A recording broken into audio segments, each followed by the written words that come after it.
The council was silent. The Galavrck ambassador was a husk of his former self. He was once an imposing figure, bulked from muscle training and a hearty diet. But now he looks malnourished and gaunt, and his voice weak. "I call the human ambassador," he spoke into a microphone at the podium. The human ambassador stood from his seat by the lashery. Humanity hasn't been given a seat, but was there as an allied guest of the lashery. He walked down to the center floor. "What do you want?" he growled. His anger of the Galavrck seeped into every word. "We surrendered. We placed our fate in your hands. All we wish to ask is for you to show us mercy," Galavrck said. "We see now why you wish for peace. We know why you have rules for war, and we offer you unconditional surrender." "What were the two things we said to you? To all of you?" the human asked aloud. "What?" The Galavrck looked confused. "What were our only two messages to you and this council?" the human asked again. "We wish to surrender. Why does this matter?" the Galavrck ambassador said.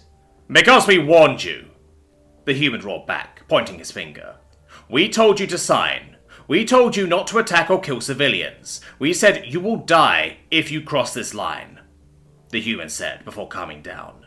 "So, no, we don't accept. We pulled your logs. We know about Balgiga." The Galavrck ambassador froze. His face drained of colour, and his hand began to shake. The human glared at the Galavrck down. "Should I tell the council what it is?" he said, watching the Galavrck. The Galavrck started.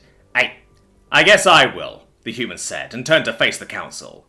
"Balgiga is a special protocol for all admirals of the Galavrck fleets. If the flagship is the last ship to survive a battle, it is to detonate their main and secondary reactors as close to their primary objective." The human took a deep breath and exhaled from his nostrils. "I am sure most of you know that the explosion is enough to start a chain reaction that will destroy most habitable planets." He paused. "As I am sure most of you know, this council has laws against the intentional destruction of a habitable planet. So, I ask, what was most Galavrck admirals' primary objective?" The human stopped and turned back to the Galavrck ambassador. "We don't accept anything less than an unconditional surrender of all of your entire galactic holdings and people," he said with a hard tone. "And anyone involved in Balgiga Protocol will be handed over for trial." The Galavrck ambassador sunk in his seat a bit. "What will happen to them?" "They will be placed in a habitat on the lifeless rock in your home sector. Then we will place a primary and secondary reactor on the other side of said rock. We figure they will have exactly 5 hours until the reaction reaches them. But they will most likely meet their end about an hour or two before then, as the radiation wave will have ravaged most of their internal organs," the human said, with what sounded like cold wrath. "You see, that is the fate they authorized to happen to not one, but 3 of our colonies. They will go into hell feeling the excruciating pain that they have inflicted, and they will know the whole way that they were warned of their fate." "And what of my people? Those who had and haven't fought?" the Galavrck asked hesitantly. "Your Imperium will be destroyed. Your people's given name will be changed and will be made a protectorate under the Terran Union for a sum of 500 human years. The combatants will be checked on a case-by-case basis for any who have committed war crimes as outlined by the Geneva Convention. Those found guilty will be punished accordingly. Those who haven't broken our laws of war will be allowed to return home," the human answered, as if there was no doubt about his union's victory. "As for you, Ambassador, we know about your involvement, and a suitable sentence has already been chosen." The council room was eerily silent as the last word hung in the air. "What will you do with me?" the Galavrck shuddered. "We are making you the historian. You will be sent to a different station every cycle, and you will tell all you meet that you are the last Galavrck. That when you had the choice to save your people and stay humanity's wrath, you instead chose to fan it, and when that flame you kindled grew far greater than you could imagine, it was you that doomed your people and yourself to this fate.